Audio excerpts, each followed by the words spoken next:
Everything that has breath, praise the Lord. Amen.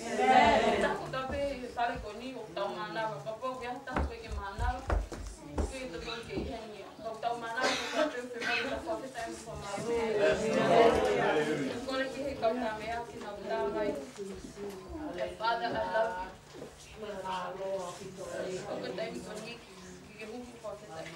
love you.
So faithful to me.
anga tonu e whaita tonu mo tau kiai.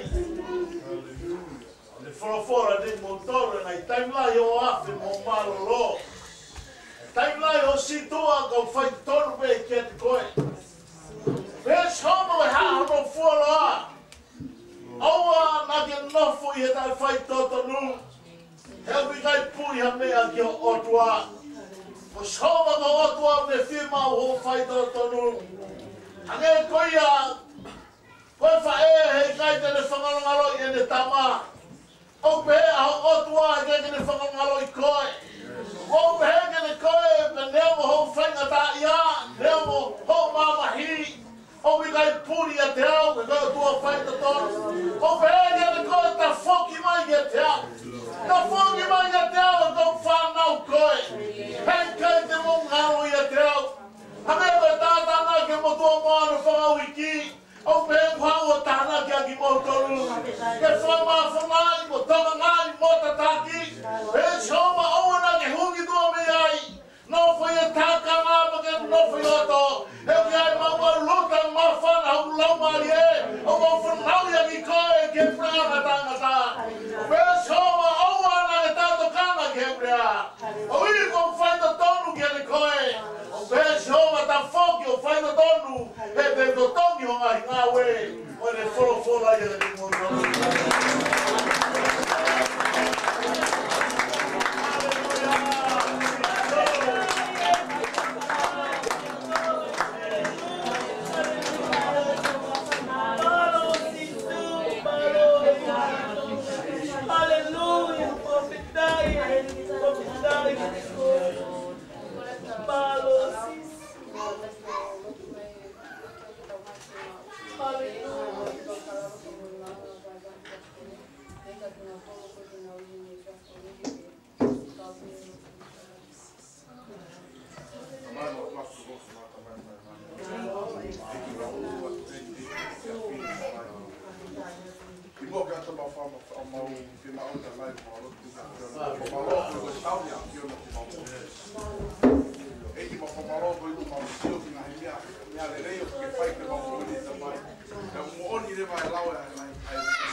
You are so faithful, O Lord. Lord, we give you all the glory and honor and everything that we do, O Lord God. Jesus, hallelujah. Tamai, Lord, we get Fiona, Tamai, Lord. You know our hearts tonight, O Lord God. Father, you know the situations that we are in right now, Father. Lord, you know our hearts, Lord, as we lift up our hearts to you, Lord God, Father, and we worship you, Lord Jesus, Father. Lord, the word says that before we open our mouths and say the things to you, Lord, you already know our hearts, Lord God. Father, I pray in the name of Jesus, Lord, for each and every person that is in this building, Lord God. Father, for those who are not here with us right now, Lord God, Father, I pray for healing upon their lives, Lord God, Father, whatever situations that they are in right now, Lord, I pray that you may bless their families, Lord God, Father, in the name of Tamai, Lord, you got Fiona, Tamai, Kina Tona, Tona, Yengawe, Tamai, Lord, you got Fiona, I'll fuck healing of our Lord, Lord, give us the Lord Jesus, Father. Lord, I pray, Lord God, Father, for those who are about to testify your Lord, the testimonies, Lord God, Jesus, Lord. Lord, your glory to speak through their lives, Lord God, Father. Lord, whatever they may say, Lord God, Father, may the power of the Holy Spirit, Lord, empower them, Lord God, Father, to speak into our lives, Lord Jesus. Lord, hallelujah, Father, Lord, I just want to give you the thanks and the glory, Lord. Father, for the rest of our programs tonight, Lord God, Father. Lord, whatever we may do, Lord, we want to give you all the praise and all the glory. In Jesus' mighty name, and all of God's saints say, Amen.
ya titu ya ibata.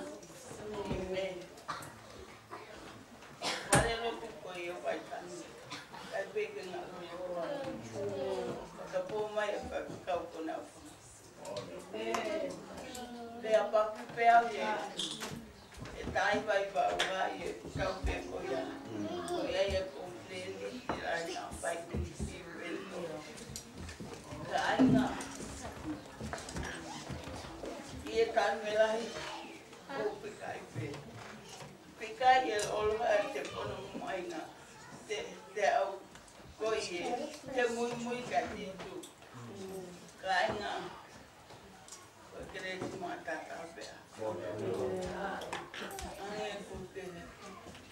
Tio mai tio atua. Tio mai ke kuma. Mo ku bala. Mo ku lanu.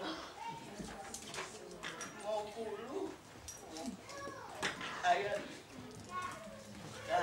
kakek tio mai pe kete tio kulo ata ufana mo kai ka pate koeka pea kai na ya to pe kede mata ta pea pono mai te mowi ai ngai tono no ngai po wai nga e kai amai ke tau koti kai nga tau na tau la ka pe ko wai ko ilo atu la ka wai ko ilo e ko la ka o tu a Siso. la pe tai ki la ye tau ko ni pe tau e re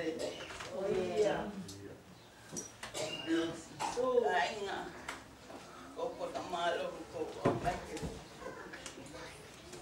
koko kamana tupe ita koti. Ai ngai mena kumba ya. Ai koi ngata. O mai ke mana kono bema. Ai ngai mela. Kapona pakata ki. Ke ngai mela koya. Ange koe kola koe ni. Kai te ngea ilo mai koe ngai mea koko wai. Koe ngai pale pale mo koko wai. Koe ato ko tape. Kai ngā. Pakangai pe koe ange ko au. Ko mautolu moani. Ia peka kai ko pakanga mai ke kua koe ni. E kule a koe ni. So kai ngai e tau kōti o pakapetai au kia. Koe e ngai mea ai nā pō ai e te mōru. Ka pō mai pei e te kau. O kupanonga o kue ka pakatā mōru. Ngā ai pakanga na i gai ke totonu ke. E ka panongo ai ki ai. Ai ngā. Ange koe lau kutu mai pei e lea. Ange ko au pe. Ka pau nau tui ke ngai pakanga koia.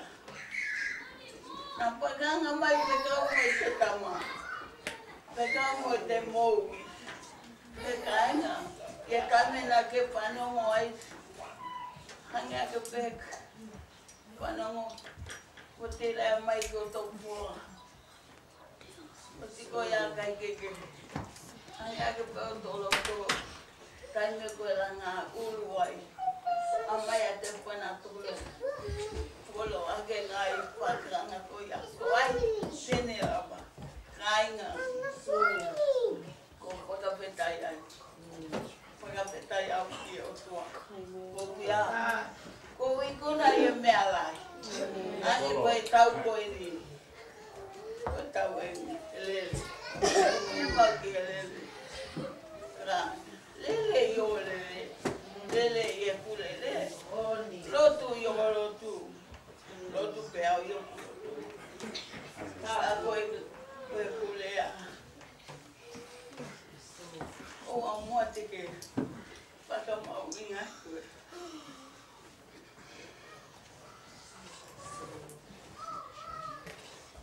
Paka mau inga i o mua e au e o. Ane koe lau koe a baito mire ngani a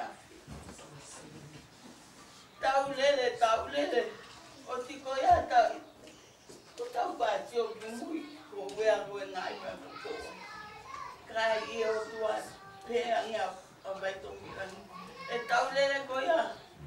Ko ainga pakama abai. Ko e me e te lele koia. I e te lani tono. Tau pakama lo mo koi otua. Tau koe ni, tau ngā aue, tau kei lele. Nā tau laka, I tau ni, ko lele. Kia te au, angi ko toi e pape angi e lele. Lele mo oni, lotu mo oni. Ei lau mo oni, tu pakata. Tuku ai pakanga, kai ke moa mea e pakanga. Teke ilo mai, teke ilo atu. Ika, koe otu atu kutapi. Nā inga, koe tā o whara ika te tumutua. Kore e pe e tau koe ni. Tau e na lele. Ke o a lele pe o ai pakamauinga e te mou. Sio ke ka titu angi koe ka venga. Sio ke moa. Ka titu koe ka matanga mo kagata. E a kupo pake. O koe tau koe ni koe tau monu ia ke tau ngā ue. Te amo e tau fia. O karaia.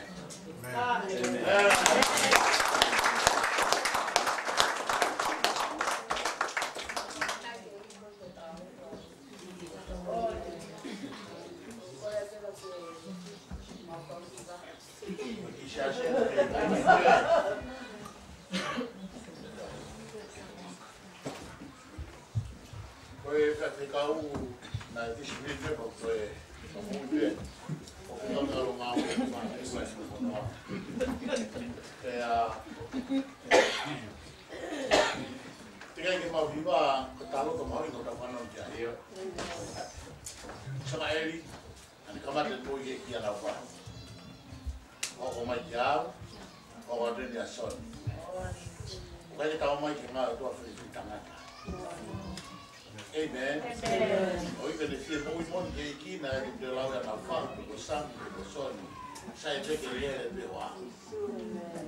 Wamarola ki atua ki talo to mamina po. O ki sa me pete tate ma koe i vati o peni.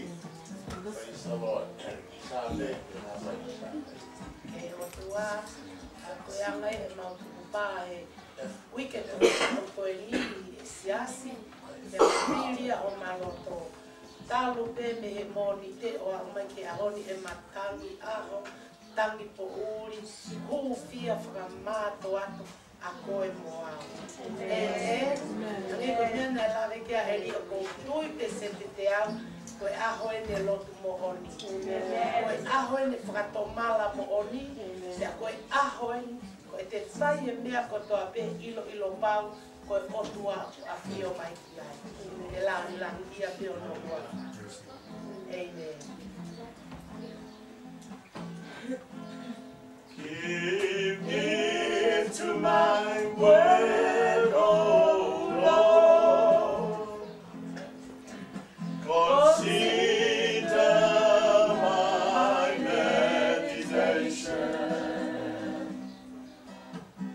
Hearken unto the voice of my cry, my King and my God.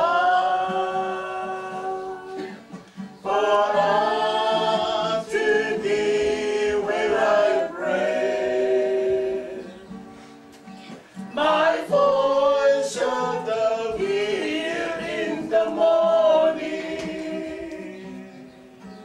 O Lord, in the morning will I direct my prayer unto thee, and will look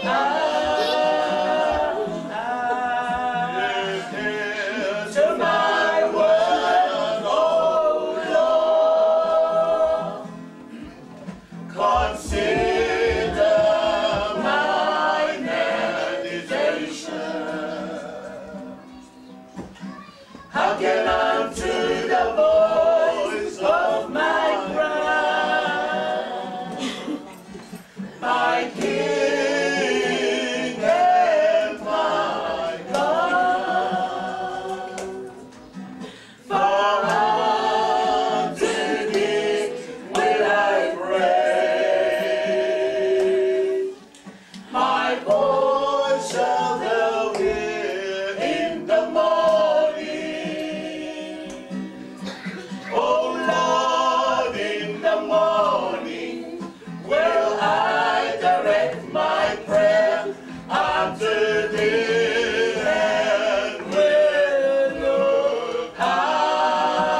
Ko rea whakatanga ko sāne, te amato. Mawhetai pula mare. Moia ko tā mea kia te au. Mawhetai ko te whakatanga. Ko lau ko ngai tāpua ki lahi. Ai tō tai ku whakamarea o tō ake mo. O ko tai ku maha inga taha pēne mo. Te mamai.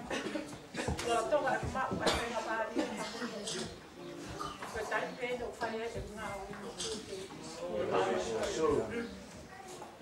ki mua ke whai haki i Talawoto. Wate e whakamalo ki kai te ni kia wha. Pēne whaka noa ki a mere. Whamalo ki kai te kao ka la soni. A ke hei ki kai te kao. Nā whakse. Koe uia. Koe komina uina e whai ui whaki. Nā maukona mai e ura wau. Te mūku. Maula koe tau mga. Anai ko ho, whakakora whora ko te la pēta e kau e te moto. Whakoia koe whakahokonga. Whakoia. Koe kā pasa. Te mau whanonga o whara. Whako mau ha ofa lai ake a te moto. Ofa ke whai tā pe kina ki moto le hewa tua. Koe ngau e mamafa o mau whai. Sias koe. Koe sia te wholau. E kamata anō e tau koni. O kai ni tōre e ina. O ko whakapapau. O ko lele. O whakapapau e whitu. O whai ki a e sia te wholau. Ka moe tau mua. Ka nea mai mai mai. Lahi e ngai pēo tā. Ngahi e ngai whaia tā e whanonga ana. Kai ke aha mea te tō ta ofi. Ai ko lele o whai. Nea ma koe ki I maka o whai ai e lele. Koe ki I maka o tai tai wheu. Ko pau pe ke whai e lele. Maka koe. Ko lea whakataha ai koe taha na stāpe mo I koe. Tā tāo o kumaka. Koe whuwhona o ta. Koe maka mwai mai whu. Tāo pe ke whai. Peka pau e whau ki tua. Au peke waka o. Si su ofe ki ngahi e. O tonga e whora. Ko e whora o whai, ma kulere o whai. Ko ila whapapau a whetu. O whai ki hai. Si a te whora. Ka koe whetu ko e ni ko tau api maho ia ko he mai. Ko e api ko e ni. O koe e totonu ke api ko. O koe ai ho totonu ke api ko. Ko tau toko tō pē māman ko ni o koe tau totonu ke api ko ni ko he mai. Ko kou ilo whapapau. Ko tau toa tau lele ke api ko ni. O tau tahi ko tau ni ko. Ke ka pau te tau I kona. E tau lele o kuwhai ke api ko ni. O koe amanaki lele. O koe nani pale. Ko koe pale ko ni. Te tau huke mo I tai ngata. Pea koe ko tau pēa kui kona. Te ne huke mo I tai ngata. Te toi hono hingoa. I toi o mo ui. Ko toi o mo ui. O tau ngā wei whakawhoi ki. Te tau te tau taha ngā wei o tau hingoa. Te toi o mo ui. Pe nea o lai whewhe. E ofa. E whātau. Pe nea o lai whewhe. E ofa kāma kopina. E kai te loha. O ngā wei o tau hingoa. E tau o mo ui. Ka mea pe te rawa whai. Ka mau tō whakataha I he lote. Mau whi whakaloto lai aki. Mau whi wahe aki. O ngē koe lawa tatu roe whia koini. Tau āpea o lotu mo ngā ue. Heu kai ki tau ila a tai mai haua. Tene hoko mai ai. Koe tu lele o whai. Ko te o whai. Mo ngā ue o ku whai e mamai koini. Koe ni pe whai ngā mahani. Koe ni pe tai mihe kei mau e mana mo ui. Ke whai ai e tui te uwha tai mahunga taha pe mo ui. Kai tai whanga maari e koe no whoka mehe o tua. Ai mana mo ui ke te au. O kai te tui tolo i te. Kai mo one lau. Tai me tai. Isa no be. Ko tawa taimi. Ko vino taimi. O ke tataria ke ta. Tamas ko. Pag o whakawhetaya ke atua. Ko toko tahaya mpule ke mo. Ko toko tahaya mpule puke taimi mo. Hoa. O kuai penga taanga. E kulere o whai e mamas ko. Kalau tonga tuku taimi batu whala maria atua. O ki kai te tau mama. Ai ofa mga tau kwa ke atua. O ko whenga ke ngai whakapoto ai. O ngawe lele ai. Ngai whenga maria ka toa pe mau. Ai manawa mo ui. Ke whai ai. E kulere. Ka whakapapau ia. Ai wheitu. Ko lere ia. Ia e taimi ka ia e aho. E ngata a lere ko li. Ngata ngawe mati te ko li. Ka kahoko mele ke pure. Ko wanuma ke kuaui. Gaya manaki lele ki api mo tofi. O atu ebe ofa lai ta. Lai aka te mo don ka katoa. Ofa ke fai tau pe ki na ki tau tau leo tua. Tau whanoma au whani ka mata anga i tau koe.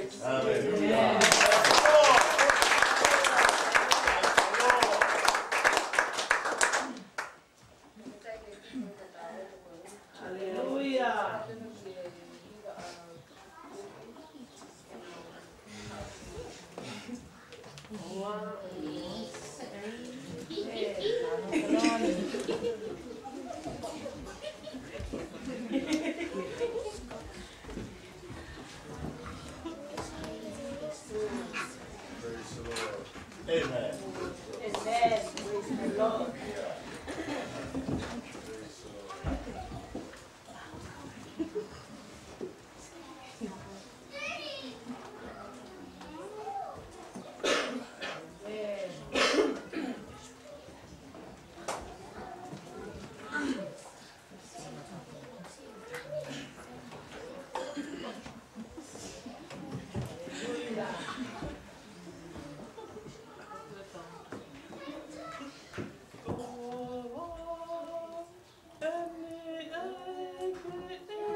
Koi ai o ko mi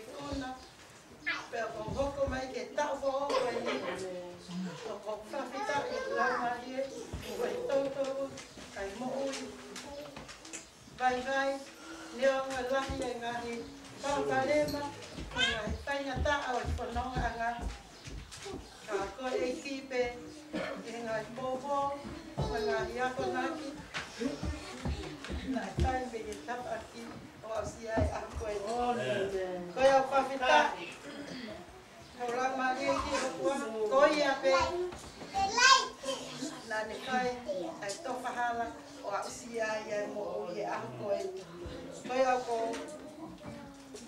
te fia ke tū, i he whiawhi koe ni, ko hi ngā ke kau, i he amo, ko fu wike, mamata, wike, maho inga. Ko hai au, ke tū.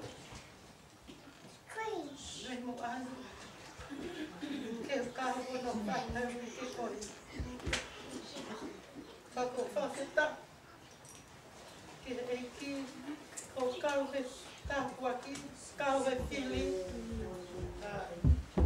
E ako koe. Tō nō whakua mo whakakau, tāro e kutopu i tōna. O i mahino e ngā wike koe ni, ko wike no ki. O kei ke tai whaiha me aia i he wike koe ni koe lotu pe. Koe hu fia pe. Koe hinga pe, koe whanonga. Tau kakato. Koe whanonga lolo. Koe whanonga. Moku moku mono ngahi whili. Lahi ono ngahi whaingata. Koe i akoni. Ko whawhita. O pia i e taha utai e tua moe talala. Koe o tua hape. Koe ahi ka inga i e whiawhoi. Koe kawe inga. Lele peke i kura.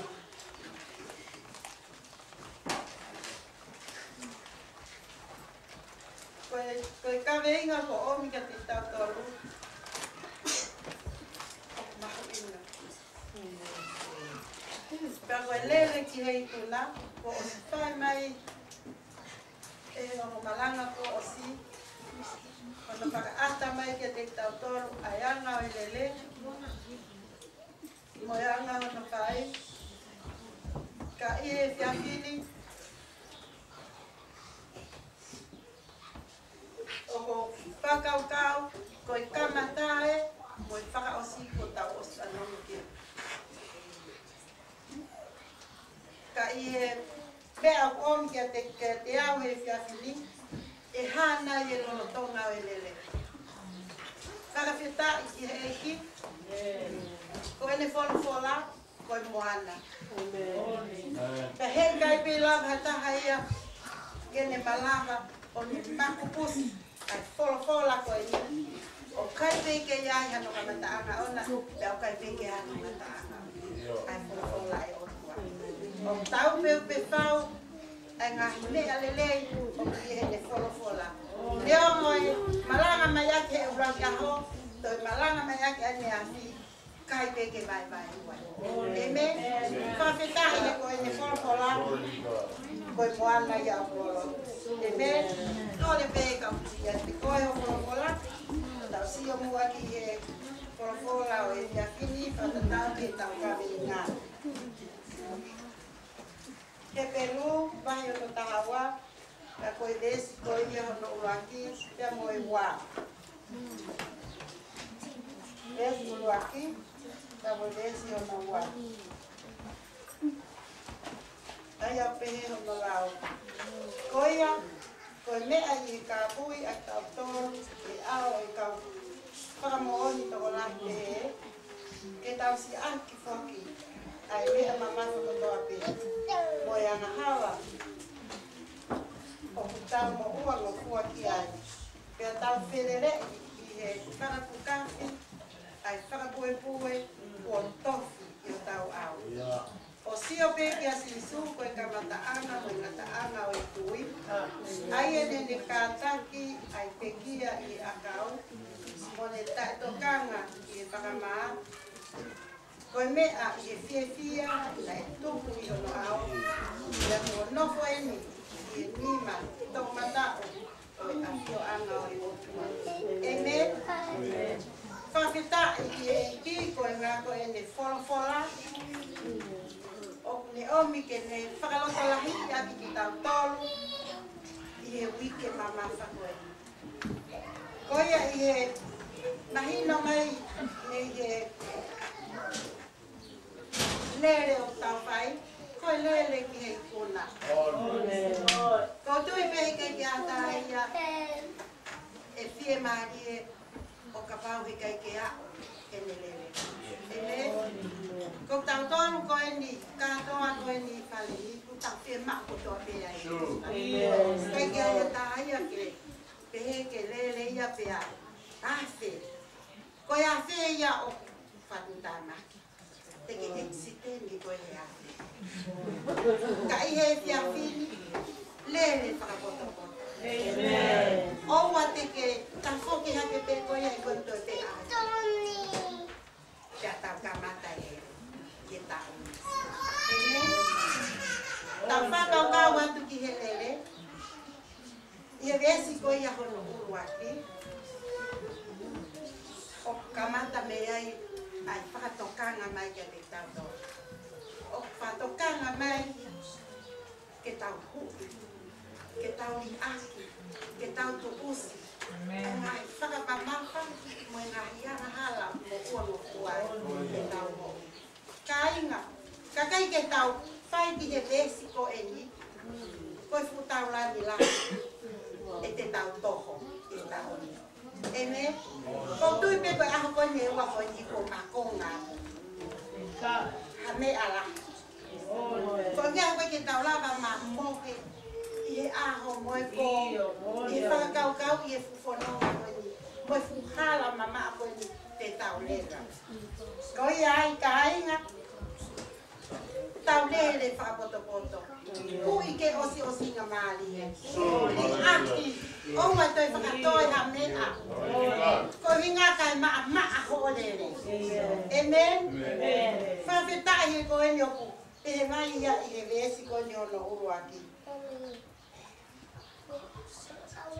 Koe mea i he kāpui aki tau tolu e ao e kau whaka mooni toko lahi teo. Whawhetai siasi. Ko hinga koe iai hakonga ao. Ke ne hanga o whaki ki tau tōni lo. Amen. Whana me alele. Kia te tau tōni. Ke tau ilo. Mo tau mahinoi. Ai whonga ke ki ake ngā mea koe.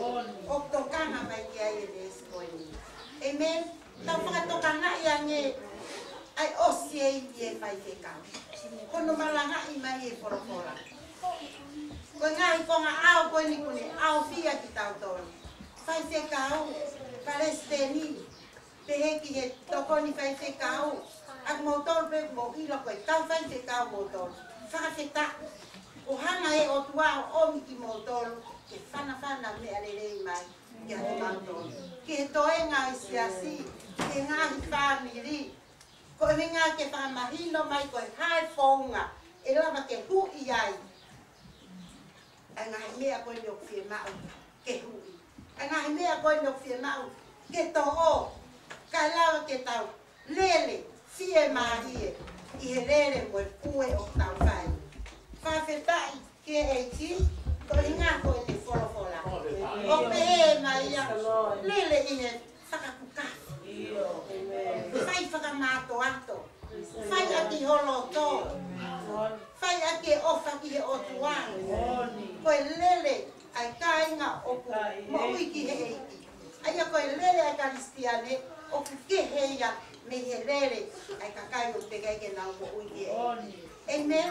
Lele whakapoto-poto. Lele pe ai e ofa. Ofa kohotoko wa. Praise the Lord. Kako ke lere ta ke whakatoka nga i hake ko hela ia angi ha whakaroto lahi kia te. Hiki hake umaki ai wha o fua ki ai me he ofa me he te fito o horoto. Ko whono ngā akuloloa koe te pio kumamao. Whakawheta. Whakawheta e koe le whurofora. O ku hoko ia koe whakalotola ke te tātoro. Ka inga. Ko tui pe i he huike ko e nita ma e ka inga. O ku tonu ia ke iai. Whakakaukau le rei. Ha loto ki e maalie. Kia te tātoro. Te tau whai e le rei. Aki e whakotokoto. Amen. Tau sio ange ki e Desi ko ia hono ua. Desi hono ua. O sio pe kia sisu, koe ka mata anga, koe ngata anga o tui. Aia nene ka taki, ai pe kia i a kau. Mo ne taito kanga ki e whakamā, koe mea i e fia nai tupu. Ano ao, pia ko nofo e ni lima o matau o e afio ama o tua. Amen. Pakita, ngā koe ni whakapara. Kai ke toi ai ha me aia, tene toi marava, o sisu pe ato o ni ofi ke tau. Pono ngā utai. Amen. E he whiaki koe ni. O mahino mai ke te awe vesi koe ni. Sia pe kia sisu, koe ka mataanga, koe ngataanga o i tui. Koe ia i e taulele o whai. Taulele pe he taktaha no reini. I mea au kuha mai ki a te au. Whawheta. Koe ngā koe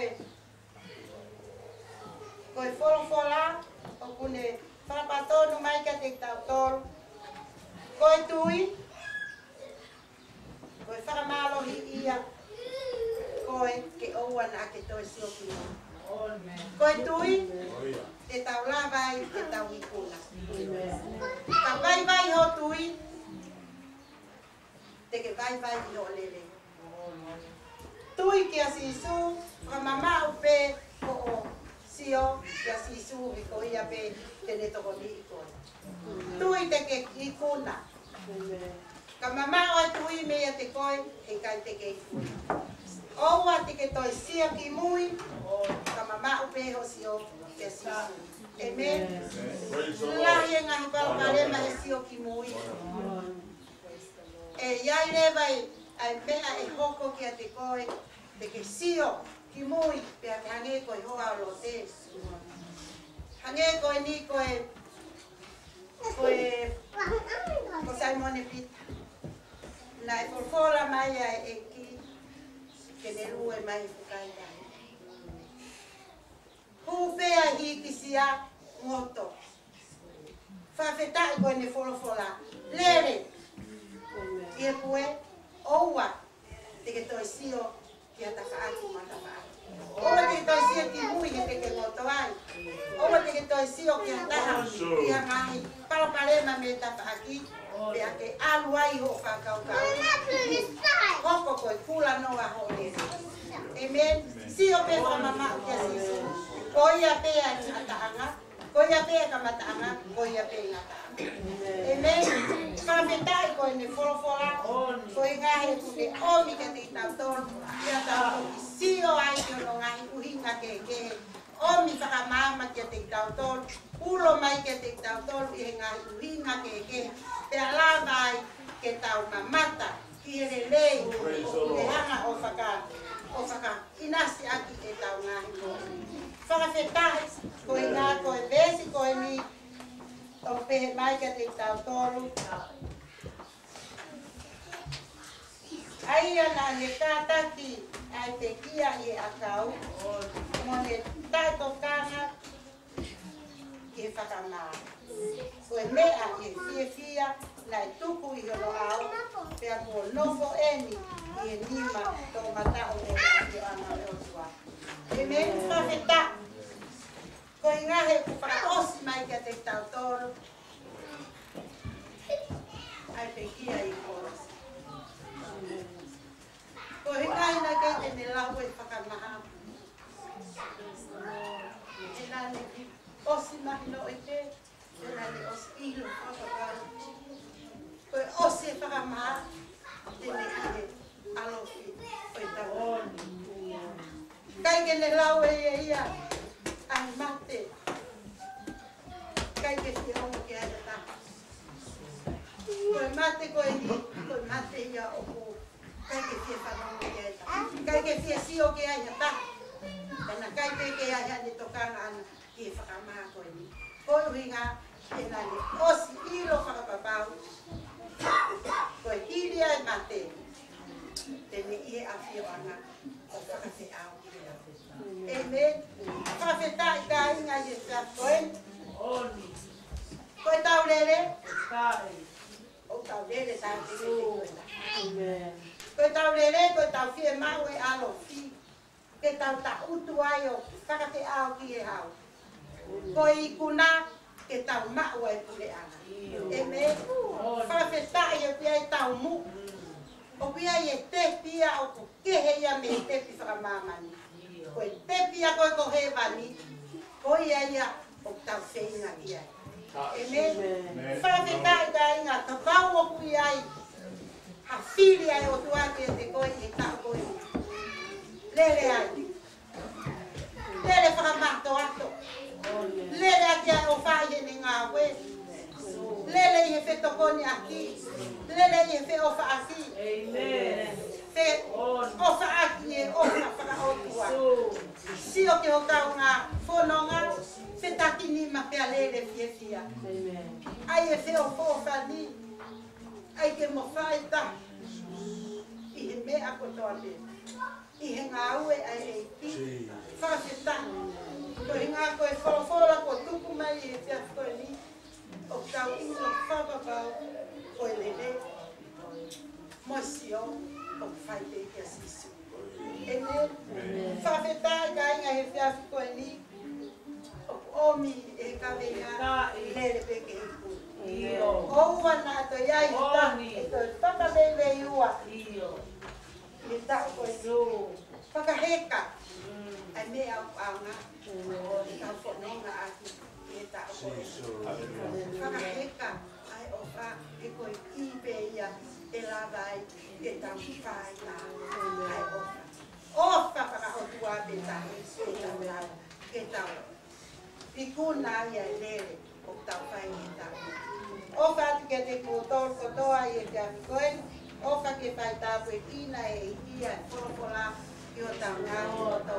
Te lei moi langi tuku peke whakateunga aki e ka e ai o tua i e te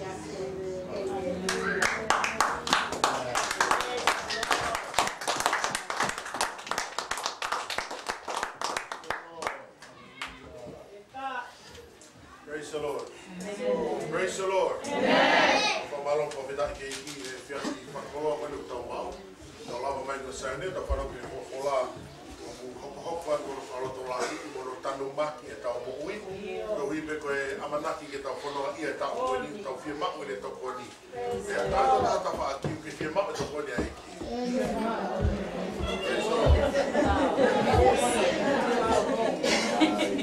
Se vede que tá falando, se vê que tá todo, tá falando que tá muito mata mai, tá falando que ibi tá falava. Abe. No me imagino que tá wa a honi.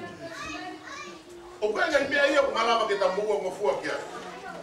Praise the Lord. Amen. Praise the Lord. Amen. Se o que lava vai vai quando vai que tá todo o boni com ali, a barro inga feo fo fani. E ha me tá mo fu aqui aí. Ai ba que ita tá fehia. Sim? Quando a gente está colocando o mais o tua é feito, vai como ele propola que tu cua que ngaholo e tau lele. Ha me va ver e tau foi. Pro rico ha, que se o mama que se su. Praise the Lord. Amen. Ha me va ver que tava ha. Que rico tau na tua fa que tau passe e plane, porque tu aqui que tá que é o sempre que tá mais propola aí, o coi que se abre para mama. Praise the Lord. Quando vai ter testemunho do falou que a filha, como ne vai dar lá o marido, mulher falou to lá, que ia mais que não ia ter tal to. Praise the Lord. E kiki hata hai ko ko lava ke te vita e sa me. E kiki hata hai e malama ke ne alasi mo ui we sia la ita ka ko kina to na ofta ke ko. You know to fare ta ha ko we sia pa holere. E kiki we sia mai hata ha ko ki ilo ko. E we sia pe ki na to ko I holoto fare ai ko tai ai sai ono. Porque o sia vai malama pe ke me pe ua. O sia ki helere, porque o sia ki ko. Ka ku mata o ia e ta focus. Porque the determination lo ha ke lave ka fola. O ne lave me te tau tolu o sio pe ke sisu. Amen. E ko hiko ha, ko loto lahi mo ikuna o ia sisu. Amen. O ka ki tata iki ia. O ka ke te au ia ko to ta. O ia sisu. Amen. O frodola he ke te tau tolu fa fini. O mai pro fola ma inga. Me ne la ke ko na he fa fini ke te tau tolu. O na no fo pe ta fola ko te ka venga he fa fini. Pe de fa mahino me te tau tolu. O ma inga e ta o fani. Praise the Lord. Ko hiko ha, ko me ai na le ha tonu ga sisu e iloia ki tau tolu. Amen. Ko ni kawa ko I he ha. Praise the Lord. Ko ia I ko tau ko ni ko mahino mai. Ko ma fa ke fola e fa fini. E wa me fa no go pe mahino ke te au. O fa apa e ki ke to mo oni ke tau fe o fa aki. Amen. Praise the Lord. The morning ke ko fa e fa ka no fa hu. The morning ke ko mo I to wa ko wi ke ngata pe ko toto. Ke ngata pe ko nga fonoma. Ko te iloi ko ka nga lere I fa po po. Ko tai ku e ha we sia ta fa aki. Tai ku ho ka me ka to ko o ku ka ka me ai ke to mai ha negativi me te ko. Ka ko me ki to sia ta fa ka kuhinga. Ko tai mia o fai ai pe mo oni fe ofa aki. E me fai ai pe mo oni ta ofa ko ta sia ko ke sisu ko kamata anga ko ngata. Ko fe fini ga te ta so. Glory. Hallelujah. Fa feta ko fe ta kwa. Praise the Lord. Praise the Lord. Ngai fe ka ko ta kwa. Ki sabe na hiva ki potsia si e me fe ko sabe ta kwa. Praise the Lord. Ko de to no ngere o to Maria.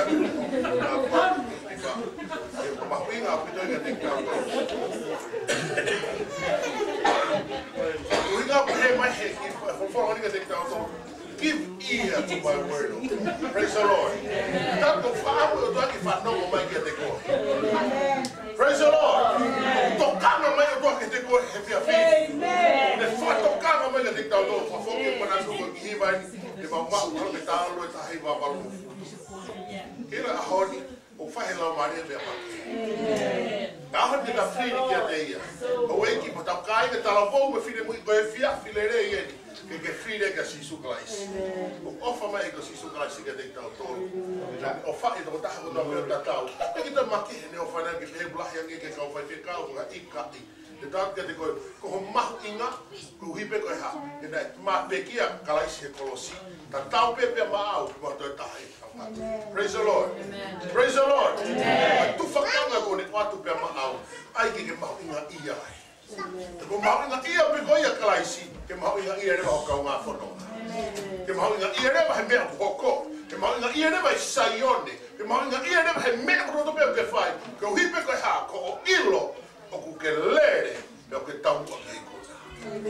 Praise the Lord. Amen. Lere aki e loto ko ia he ta oni. Praise the Lord. To be ki a ta. Wa mo ye ki fa singa ta u ki loto he lucky weekend wa fe o fuma tolu. Ki te au he fe filho ku ia me ma ke he fai he ki ta loto. Praise the Lord. Pe ki mo pe pe kamata ho loto ku te filo ko ha pe ko hu mai sai one. Os fa fe ta fe la mari. Praise the Lord. Ki ta fa forno ki e. E mo do pe ta ha ke fe hanga o forno pe ta bo ia ki ta tolu ia. You know loto. Praise the Lord. E lo fo pa o kai ki to ko ki sai one porque to ke mo ma fana. Ngai me ko ia pouco e falo ko to pe. We ia mo ma fana, we mo ki lo ki ta tolu. We mo ma fana ki ta tolu e ko feito ko to. Porque o rico é rápido, o tolo é o tua, o que te coi na o anga, o que te coi é o apnofo anga, o que te coi é o me alere, com lere é tão fai, com que tu lere saione, com lere tu faz o corre, com lere it's a lifestyle, praise the Lord, lere aqui é o momento que tu vê, então o afeto tá fazendo um ataque de uma Au hiwa meki same gani to taha beia. O hile me ko ya ko mafeti he ne fae gani. Sister Alicia e le fae meta lofa osi. E mai ki hiwa ka te tau tonu. I hono loto ma. Praise the Lord. Praise the Lord. Glory be to God. I hono loto.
Amen.